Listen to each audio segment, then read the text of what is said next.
உலகெங்கிலும் இருக்கும் பிளே தமிழ் நேயர்கள் அனைவருக்கும் வணக்கம். நான் உங்கள் ராம்ஜி. குரு பெயர்ச்சி பலன்கள். குரு பெயர்ச்சி மே மாதம் 14ஆம் தேதி. திரும்ப தயவுசெய்து வாய்க்குமா திருகிணிமான்னு கொண்டாதீங்கப்பா, என்னால முடியல. ஏண்டா மே 14ஆம் தேதி குரு மிதுன ராசிக்கு வருகிறார். ரிஷபராசியில் இருந்த குரு பகவான் மிதுன ராசிக்கு வருகிறார். மிதுன ராசியில் வருகின்ற குரு பகவான் என்னென்ன பலன்கள் எல்லாம் தரப்போகிறார் என்பது எல்லாருக்கும் ஒரு கியூரியாசிட்டி. ஏன்னா குரு வந்தாலே எல்லாமே சரியாயிடுங்கிறது விதி. நன்றாக புரிந்து கொள்ள வேண்டும் நண்பர்களே. குரு பலம் வந்தாச்சாங்கிறத கேள்வியே. எல்லாருமே என்ன கேட்பாங்க, ஒரு பொண்ணுக்கு கல்யாணம் பண்ண போறோம் சார், குரு பலம் வந்தாச்சா? குழந்தை சார், குரு பலம் வந்தாச்சா? குரு பலம் இருந்தால்தான் எதுவா இருந்தாலும் நடக்கும். ஒரு விஷயம் என்னன்னா, சனி நினைத்தால் ஒரு தொழிலை உண்டாக்கி தருவார். நான் அடிக்கடி சொல்லியிருக்கிறேன். ராகு கேது நினைத்தால் வாழ்க்கையில் முன்னேற்றத்தை தருவார். ஆனால் குரு நினைத்தால் ஒரு உலகத்தையே உருவாக்குவார். குருவினுடைய பலம் அது. குரு நினைத்தால் ஒரு உலகத்தை உருவாக்குவார். அந்த மாதிரி இந்த குரு பகவானுடைய அருளாலே நிறைய நல்ல விஷயங்கள் எல்லாம் ஏற்படும். மிதுன ராசியிலே குரு பகவான் வருவது பல வித்தகங்கள் எல்லாம் ஏற்பட போகிறது. இன்னோவேஷன் எல்லாம், டெவலப்மெண்ட்ஸ், பேஸ்புக்கு, இன்ஸ்டா போன்ற விஷயங்கள் எல்லாம் ஏஐ டெக்னாலஜி உலகை ஆட்சி செய்ய போகிறது.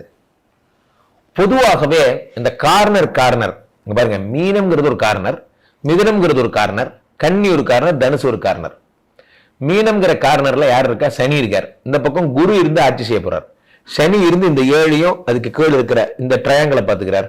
குரு இங்கிருந்து இந்த ட்ரையாங்கிளை பார்த்துக்கிறார். இந்த 2025 பொதுவாகவே எல்லாருக்கும் நன்மைகளை தரப்போகிற வகையில ஒவ்வொரு ராசிக்காரர்களுக்கும் எந்த விதமான நன்மைகளை தருகிறது என்பதை ராசி ரீதியாக பார்த்து விடலாம். இனி இதயத்தின் இடப்பக்கம் இருக்கும் விருச்சிக ராசிக்காரர்களே, விருச்சிக ராசிக்காரர்களுக்கெல்லாம் இந்த குரு பெயர்ச்சி 2-5 குடையவன் 8ஆம் வீட்டில் மறைகிறான்.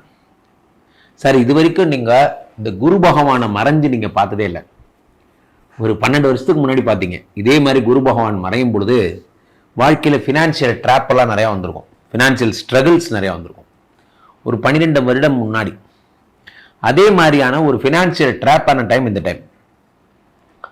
நிறைய பேருக்கு விருச்சிக ராசிக்காரர்கள் நான் சொல்லியிருந்தேன், உங்களுக்கு அடிவேறு சம்பந்தப்பட்ட பிரச்சனைகள் வரும். கிட்னி, லிவர், அதெல்லாம் பெருங்குடல், இந்த மாதிரி வயிறு சம்பந்தப்பட்ட பிரச்சனைகள் வரும். நிறைய நடக்க ஆரம்பிச்சிருக்கு. விருச்சிக ராசிக்காரர்களுக்கெல்லாம் அடிவேறு பிரச்சனை நிச்சயம் வந்தே தீரும். அடிவேறு பிரச்சனைங்கிறது எப்படி நீங்க எடுத்துக்கணும் அப்படின்னா, நீங்க அது அடிவேரில் இருக்க எந்த பார்ட்ஸ் வேணா நீங்க எடுத்துக்கலாம். பெருங்குடல், லிவர், எதை வேணா எடுத்துக்கலாம். அதுல அது செரிமானம் ஆகாமல் இருக்கிறது போன்ற பிரச்சனைகள் எல்லாம் உங்களுக்கு ஏற்படும். விருச்சிக ராசிக்காரர்களுக்கு என்ன நடக்கும் அப்படின்னு பார்த்தீங்கன்னா, 2-5 கூடியவர் தான் தனஸ்தானாதிபதி குரு. இந்த குருவே மறைகிறார் எனும் பொழுது பணமே இருக்காது. வாழ்க்கையிலேயே ரொம்ப ஹார்டஸ்ட் டைம்ஸ்னா நீங்க எதை சொல்லுவீங்க சொல்லுங்க? உங்க வாழ்க்கையினுடைய மிக மோசமான நாட்கள் அப்படின்னா நீங்க பெரும்பாலும் இந்த உறவுகள் முறிகிற விஷயங்கள்லாம் கூட 2வது விஷயமா தான் வச்சிருப்பீங்க. சில பேர் வீட்டில் நண்பன் பிரிஞ்சு போயிட்டாரு, கூட பழகினவர் பிரிஞ்சிட்டாரு, அல்லது கணவர் பிரிஞ்சிட்டாரு. இதெல்லாம் கூட செகண்டரி தான். நம்ம மனசுல ஃபர்ஸ்ட் என்ன பாயிண்ட் வரும் தெரியுமா? நம்ம வறுமையில் இருந்த காலங்கள் இருக்கு இல்லையா, அதுதான் ஃபர்ஸ்ட் மனசுக்குள்ள வரும். வாழ்க்கையில கஷ்டமான பீரியட்னா என்ன அப்படின்னா, சின்ன வயசுல இருக்கும்போது நான் ரொம்ப வறுமையில இருந்தேன் சார், அந்த பீரியட்ல எங்களுக்கெல்லாம் சாப்பிட கூட காசு இருக்காது, அந்த மாதிரிலாம் நம்ம சொல்லுவோம் இல்லையா. அந்த பீரியட் தான் உங்களுடைய வாழ்க்கையில டஃபஸ்ட் டைம்ஸ்னு சொல்லுவாங்க. ஏன்னா குரு 2 குடையவன் மறைஞ்சிட்டாருன்னா பணப்பிராப்தி இருக்காது, பணம் இருக்காது. அப்போ பணமே இல்லை அப்படின்னா என்ன ஆகும்? இப்போ குரு பகவான் 2ஆம் வீட்டை 2-5 குடையவர் மறைகிறார் எனும் பொழுது ரன்னிங் மணி அப்படிங்கிறது மட்டும்தான் இருக்குமே தவிர இன்வெஸ்ட்மெண்ட் மணிங்கிறது இருக்காது. பணத்தை சேமிச்சு வைப்பீங்க, ஆனா அந்த பணம் கையில தங்காது. அது ரொம்ப வருஷமா அப்படிதான் குருஜி, இது என்ன எங்களுக்கு புதுசா அப்படின்னு நீங்க நினைக்கலாம். ஆனா நான் சொல்ல வர்றது எப்படின்னா, நீங்க ஒரு அவசர தேவைகளுக்கு கூட டிபெண்டாவே இருக்கணும். அல்லது ஏதோ ஒரு பேங்க்ல போட்டிருப்பீங்க, மாசம் ஆனா ஒரு எஃப்டி மட்டும் தான், இதுக்குள்ள நம்ம செலவு பண்ணிக்கணும். நம்ம கையில காசு இருக்கு, ஆனா அது இப்ப எடுக்க முடியாத மாதிரி கன்வெர்ட் ஆகிருக்கு, சொத்தாகவோ அல்லது அசட்டாகவோ அல்லது ஒரு இதாகவோ மாட்டிருக்கு. அதுல இருந்து நீங்க வரக்கூடிய வட்டியை மட்டும் தான் நீங்க என்ஜாய் பண்ணிக்க முடியுமே தவிர நீங்க அதோட அசலை டிஸ்டர்பே பண்ண முடியாது. அப்படிங்கிற மாதிரி உங்க பணம் போய் லாக் ஆயிடும். சில பேர் என்ன பண்ணுவீங்க, ஹெவி இன்வெஸ்ட்மெண்ட் இப்பயே பண்ணியிருப்பீங்க, அதில் போய் லாக் ஆயிடுவீங்க.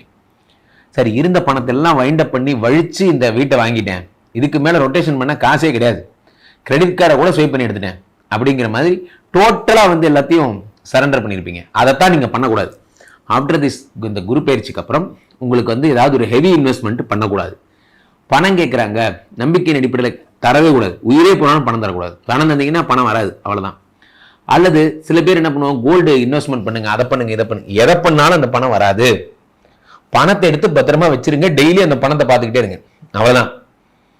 அப்படிதான் நீங்கள் உங்கள் காலம் இந்த அடுத்த ஒரு வருஷமும் பணம் இவ்வளோ சேர்த்தனேன், இந்த வருஷம் இந்த மாதம் வந்து நான் வந்து 15,000 சேர்த்திருக்கேன், இந்த மாதம் 12,000 சேர்த்திருக்கேன். இந்த மாதிரி கொஞ்சம் கொஞ்சமாக நீங்கள் மிச்சம் பிடிச்சி சேர்த்து இந்த வருஷத்துக்குள்ளே இவ்வளோ சேர்த்துவேன் நீங்கள் ஒரு டார்கெட் வைக்கணும். அப்படி வேணால் நீங்கள் பண்ணலாமே தவிர, நீங்கள் வந்து ஒரு இடத்துல பொதுவாக வாங்கிட்டு ஒரு வருஷம் கழிச்சு சில பேர் சீட்டுலாம் போடுவாங்க. நிறைய பேர் இத்தனை லட்ச ரூபா சீட்டு நான் இப்போ மாதம் ஆனால் கட்டினா ஒரு வருஷம் கழிச்சு எனக்கு இவ்வளோ கிடைக்கும். ஆனால் சத்தியமாக சொல்கிறேன், அது உங்களால் செய்ய முடியாது, மாட்டிப்பீங்க. காரணம் என்ன அப்படின்னா, அந்த சீட்டை வந்து எடுத்து நடத்த முடியாது. ஸோ புதுசாக ஏதாவது நீங்கள் கமிட்மெண்ட், மிடில் கிளாஸ் மக்கள், நான் வந்து எளிய மக்களுக்கான ஜோதிடர், நான் வந்து உங்களோட பிரயாணிப்பவன், அதனால சொல்கிறேன். நீங்கள் வந்து பெரும்பாலும் நம்ம அதிகபட்சம் என்ன பண்ணுவோம், ஒரு சீட்டு போடுவோம், அதிகபட்சம் என்ன பண்ணுவோம், பர்சனல் லோன் போடுவோம். கார்பரேட்டில் இருக்கிறவங்க ஒரு பர்சனல் லோன் போடுவோம். அதெல்லாம் மட்டும் பண்ணாதீங்க. அது இல்லாமே எவ்வளோ மேனேஜ் பண்ண முடியுங்கிறத நீங்கள் பாருங்கள். இப்போ நீங்கள் பர்சனல் லோன் போட்டிங்கன்னா அந்த காசு எப்படி போகுதுன்னு கூட தெரியாது, எல்லாம் சுவாகா போயிடும். ஸோ 2 5 கூடியவர் 8 மறைகிறார். 5 கூடியவர் 8 மறையும் பொழுது புத்திரர்களால் ஏற்படக்கூடிய பாதிப்புகள் உங்களுக்கு ஏற்படும். புத்திரர்களால் ஏற்படக்கூடிய பாதிப்பு என்ன, குழந்தை பிராப்தியில் வரக்கூடிய டிலே, அதே மாதிரி இந்த குழந்தையால் ஏற்படக்கூடிய மன சங்கடங்கள், வாத்தியார் புள்ள மக்கு வைத்தியர் புள்ள சீக்கும்பாங்க. இந்த மாதிரி உங்க பசங்களால் ஏற்படக்கூடிய பாதிப்புகளை நீங்க ஃபேஸ் பண்ண வேண்டியதா இருக்கும். இங்க பசங்களால் இப்போ உங்க பையன் வந்து ஒழுங்கா படிக்கல, அல்லது வந்து உங்க பசங்களால் வந்து நிறைய ஸ்ட்ரகிள்ஸ் நீங்க ஃபேஸ் பண்றீங்க, போன்றவைகள்லாம் உங்களுக்கு ஏற்படும். இதுல என்னன்னா, அந்த குரு பகவான் 8 இருந்தாலும் 5ஆம் பார்வையாக 11 பார்ப்பது ஓரளவுக்கு ஆறுதல். அதே மாதிரி 8 இருந்தாலும் உங்களுக்கு 2ஆம் இடத்தை பார்ப்பது ஓரளவுக்கு ரன் பண்ணலாம். 4ஆம் இடத்து ராகு உங்க பெயரை கெடுப்பார். நான் நிறைய இடங்கள்ல சொல்லிட்டு இருக்கேன், 4ஆம் இடத்து ராகு உங்க பெயரை கெடுப்பார். ராகு என்ன பண்றாருன்னா, சிற்றின்பங்களை உண்டாக்குவார். சேட்டை, ஏதாவது யாருக்காவது மெசேஜ் அனுப்புறது, யாருக்காவது ஏதாவது நீங்க என்ன பண்ணிட்டு இருக்கேன்னு கேட்கறது, என்ன பண்ணா உனக்கு என்னடா, என்ன பண்ணிட்டு இருக்கு. சில பேர்லாம் பார்த்தீங்கன்னா அவங்களால ஃபோன் பண்ணாமல் இருக்க முடியாது, மெசேஜ் அனுப்பாமல் இருக்க முடியாது. சமீபத்தில் கூட ஒரு படம் வந்தது, அந்த படத்தில் ஒரு மாதிரி ரிப்ளை இமிடியட் ரிப்ளை அந்த பொண்ணுக்கு அனுப்பிட்டே இருப்பாங்க. சேட்டை அதிகமாகும். பெண்கள் சம்பந்தப்பட்ட விஷயங்கள் இதெல்லாம் உங்களுக்கு அதிகமாகும். 2வதா உங்களுக்கு வந்து இந்த மாதிரி சிற்றின்பத்தால் வரக்கூடிய கெட்ட பேரை சொன்னேன். இந்த சிற்றின்பத்தால் வரக்கூடிய கெட்ட பேரை குரு பகவான் பார்த்து சரி பண்ணிடுறாரு. இந்த குரு பயிற்சி மட்டும்தான் உங்க நற்பெயரை காப்பாற்ற போகுது. அதுக்காகவே நீங்க குருவுக்கு தேங்க்ஸ் சொல்லணும்.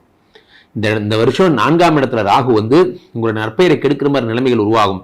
அதை குரு பார்த்து சரி செய்வார். ஆக இந்த குரு பயிற்சி ஓரளவுக்கு பரவாயில்ல, பெருசா சூப்பர்லாம் ஒன்றும் கிடையாது. ஸோ கீழே போயிட்டு இருக்க இந்த 2 நபரை கூப்பிடுங்க, உங்களுடைய சொந்த ஜாதகத்தை பார்த்துக் கொள்ளுங்கள். உலக புகழ் வாய்ந்த நமது ஸ்ரீமடம் இந்தியா இப்பொழுது ஸ்ரீமடம் மலேசியாவிலும் உருவாகி இருக்கிறது. மலேசியா வாரம் வருகிறேன். மலேசியாவில் வாழும் மக்கள் எல்லாம் என்னை நேரடியாக சந்திக்கலாம். டைரக்ட் கன்சல்டேஷன் எடுத்துக்கோங்க. உங்களோட பிரச்சனைகளை இடத்தில் சொல்லுங்கள். எந்த பிரச்சனையும் அங்கேயே வந்த உங்க வீடுகளிலேயே விஷ்ணுமாயா ஹோமங்கள் எல்லாம் பண்ணித்தரேன். மீண்டும் ஒரு நல்ல பதிவில் சந்திப்போம். நன்றி, வணக்கம்.